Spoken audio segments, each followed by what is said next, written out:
Cycling has always had a strange relationship with progress. It worships the new while pretending to honour the old. It sells nostalgia in carbon fibre, freedom through proprietary parts, and simplicity through increasingly complicated systems. Somewhere along the way, the bicycle began to sprout nerves that were not ours. Electronic shifting, hydraulic lockouts, wireless drivetrains, smart trainers, power meters, algorithmic training plans, suspension systems that think before the rider does, screens that chirp instructions from the stem like anxious little clerks. The modern bicycle is no longer only a machine you ride, increasingly it is a device ecosystem with wheels attached. Against this glittering swarm of digital cleverness, the fixed gear bicycle looks almost rude. One cog, one chain, one ratio, no derailleur, no battery, no firmware update, no hidden computational assistant waiting inside the drivetrain. The machine does not interpret the world for you, does not soften the climb, smooth the terrain, or offer mechanical diplomacy between your body and the ground. It simply answers every question with the same stern little sentence: pedal. This is not technological ignorance. It is not nostalgia in a wool jersey sulking at the roadside. Mechanical simplicity in the context of tracklocross and fixed gear riding is not a retreat from the future. It is a refusal to surrender agency to systems that promise ease while quietly rearranging the rider's relationship with effort, terrain, and decision. Modern cycling technology usually presents itself as liberation. More gears mean more choice. Electronic shifting means precision. Hydraulic systems mean control. Sensors mean knowledge. Apps mean optimization. Integration means cleanliness. Hidden cables, wireless signals, internal routing, charging ports, diagnostic tools, and software updates all arrive under the banner of improvement. And many of these technologies work. Electronic shifting is fast and precise. Hydraulic brakes offer excellent modulation. Suspension can transform violent terrain into something flowing and readable. Wide range gearing allows riders to climb brutal gradients without turning their knees into biscuit crumbs. These are not fake improvements, they are real, useful, often brilliant inventions. But usefulness is not the same as neutrality. Every technology carries a philosophy inside it. Every component teaches the rider something about the world. A suspension fork teaches that harshness should be absorbed. A wide-range cassette teaches that effort should be managed through mechanical advantage. Electronic shifting teaches that decision can be made almost frictionless. A power meter teaches that the body is a data stream. None of this makes modern technology evil. The derailleur is not a villain in Lycra, but the more complex the bicycle becomes, the more mediation appears between rider and earth. The rider does not simply encounter terrain, they encounter terrain through filters, gearing, dampening, sensors, software, algorithms, and performance metrics. The question is not whether these tools work, the question is what kind of rider they produce. A fixed gear bike does not negotiate on your behalf. It does not offer a lower gear when the hill rises. It does not let your legs rest while the bike coasts. It does not allow you to separate movement from attention. The pedals keep turning, the drivetrain remains locked. The machine insists on continuity.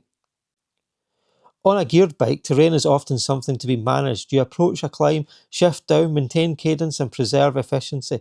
On a fixed gear, the climb becomes an argument you must enter bodily. There is no lever to click yourself into mechanical comfort. You either push, adapt, stand, grind, breathe, sway, or dismount. The limitation is not failure of the machine. The single cog transforms terrain from a problem to be solved into a condition to be inhabited. This is why mechanical simplicity matters. It returns consequence to the rider. It makes the relationship between choice and sensation immediate. Every muddy pedal stroke is not merely propulsion, it is information. The tyre slips, cadence falters, the chain tightens, the body compensates.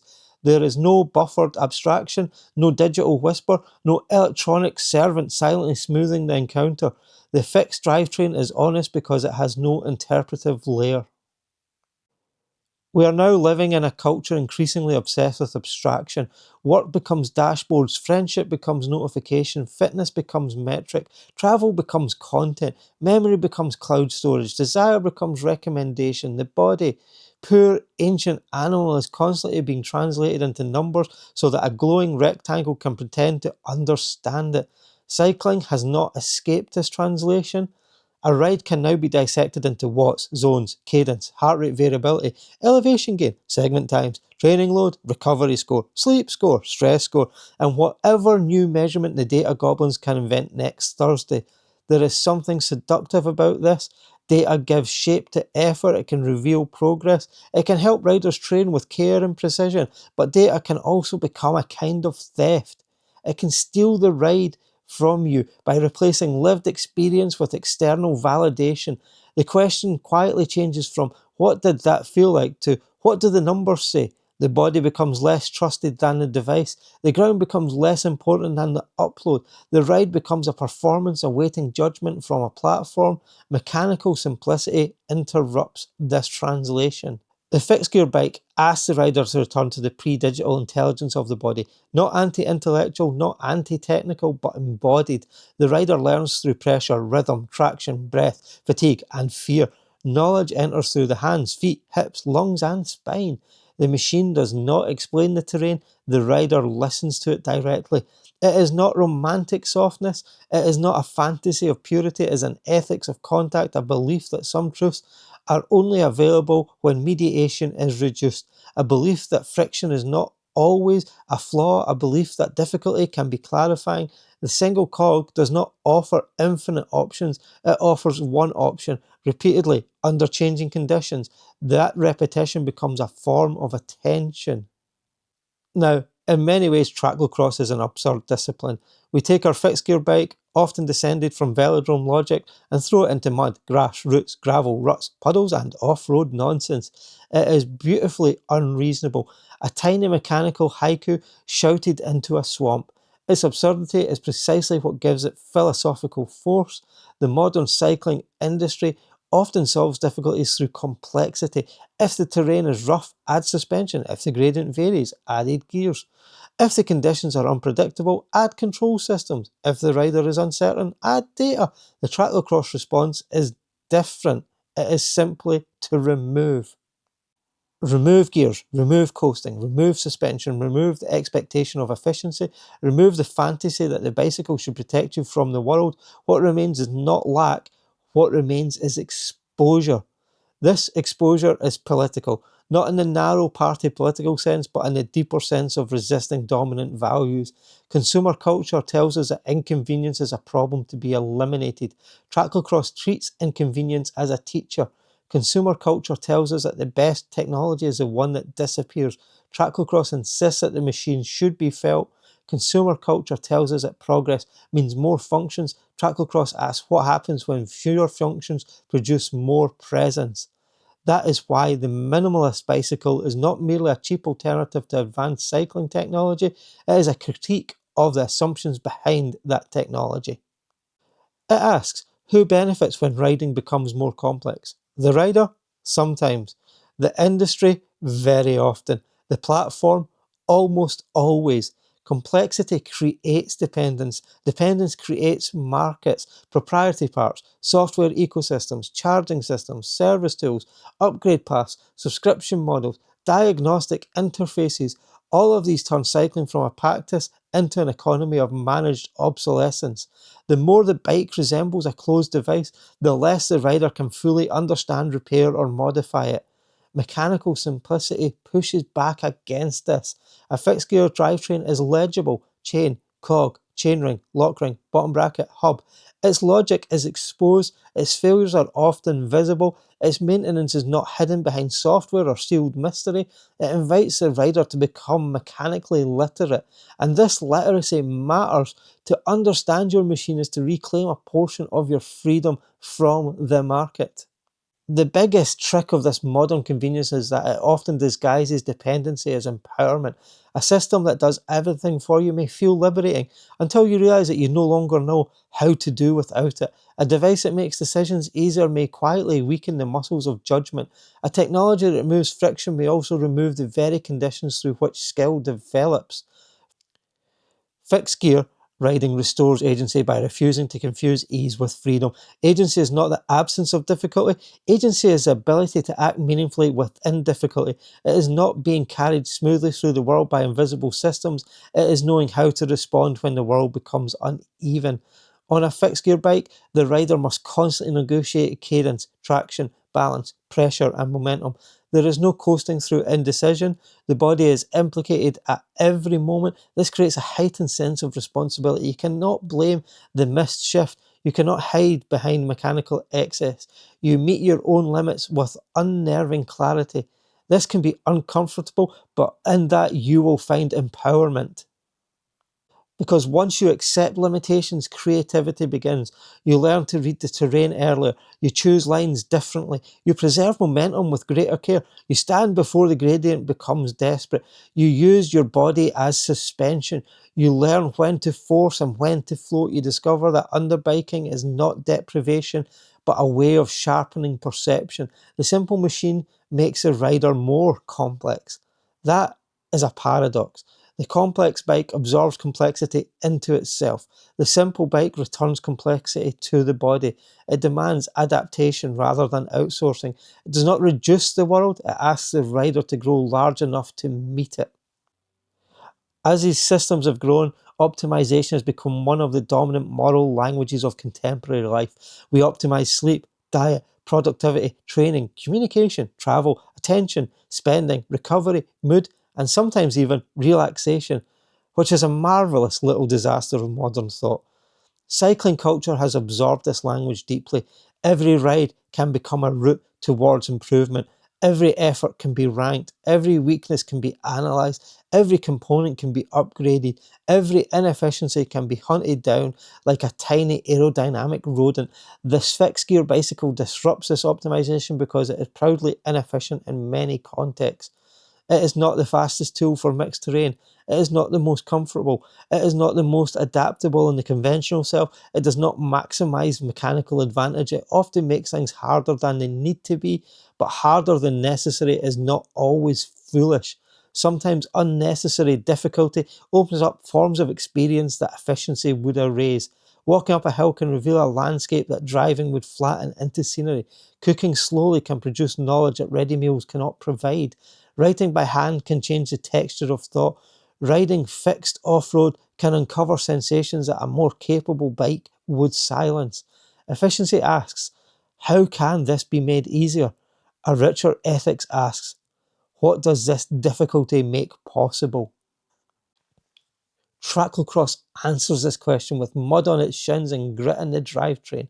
Presence, humility, improvisation, bodily intelligence, mechanical intimacy, and a kind of ridiculous joy that resists neat categorization. The point is not to be slower for the sake of slowness. The point is to resist the assumption that faster, smoother, and easier are always better. Limitation has a bad reputation because consumer culture treats it as a deficiency. If something has fewer features, it is assumed to be less advanced. If a bike has fewer gears, it is assumed to be less capable. If a rider chooses simplicity, it is often interpreted as an aesthetic stubbornness, budget necessity, or performative purity, but limitation can be generative. A poem is shaped by constraint. A game is made meaningful by rules. A musical instrument becomes expressive because it does not make every sound at once. A fixed gear bike becomes more profound because it narrows possibility until intention intensified. One gear does not mean one experience. One gear across changing terrain produces endless variation. The same ratio becomes different on tarmac, gravel, mud, grass, climbs, descents, headwinds, tired legs, winter mornings, and summer dust. This limitation reveals difference. Because the machine remains constant, the world becomes more vivid. That is the secret. A fixed gear bike does not simplify experience, it simplifies the machine so experience can become more complex. A geared bike adapts mechanically to terrain. A fixed gear bike requires the rider to adapt perceptually and physically. The variation moves from the drivetrain into the body. This is why fixed gear riding can feel meditative without becoming passive. It is repetition under pressure, rhythm under threat, a mantra with consequences. Every pedal stroke is both the same and not the same, and that is beautiful. There is a danger that this thinking, though, becomes its own little cathedral of smugness. The minimalist rider can become just as dogmatic as the technophile, polishing their lack of features into moral superiority. That way lies nonsense. The point is not that everyone should ride fixed, nor that electronic shifting is spiritually corrupt, nor that hydraulic brakes are signs of civilizational collapse. Different riders need different tools. Accessibility matters, comfort matters, safety matters, joy takes many mechanical forms. The argument for analogue resistance is not a universal commandment. It is a defense of choice against technological inevitability. The cycling industry often frames complexity as the natural direction of progress. More integration, more electronics, more systems, more automation, more data. The minimalist rider interrupts that story and says, not necessarily. Progress does not have to mean adding layers. Sometimes progress means recovering directness. Sometimes the better tool is the one that asks more of you. Sometimes the more meaningful ride is not the one where the machine performs perfectly, but the one where the rider is forced into fuller participation. Mechanical simplicity is valuable because it preserves a different vision of cycling, one in which the bicycle remains understandable, repairable, tactile, and human scaled, one in which riding is not reduced to metrics, one in which difficulty is not automatically engineered away, one in which the ground still gets a vote. What then is my conclusion? To ride fixed off road in a digital cycling world is to commit a small act of refusal. You refuse the assumption that more technology always means more freedom. You refuse the idea that the body must be constantly measured to be meaningful. You refuse the outsourcing of judgment to systems of convenience. You refuse the managerial logic that wants every experience optimized, uploaded, and ranked. Instead, you choose contact, you choose the awkward climb, the sloppy corner, the overgear grind, the cadence panic, the mechanical clatter, the ridiculous grin after surviving a section that a more sensible bike would have made easy and forgettable. This is not stubbornness. Stubbornness is refusing change because change is frightening. Analog resistance is different. It is a conscious selection of simplicity because simplicity protects something worth keeping. It protects agency. It protects sensation. It protects mechanical literacy. It protects the rider's right to encounter the world without every rough edge being translated into convenience. In an increasingly digital cycling world, mechanical simplicity matters because it restores the rider to the centre of the act, not as a data source, not as a consumer endpoint, not as a passenger inside a technological system, but as a body making choices in real time through friction, rhythm, pressure, and consequence.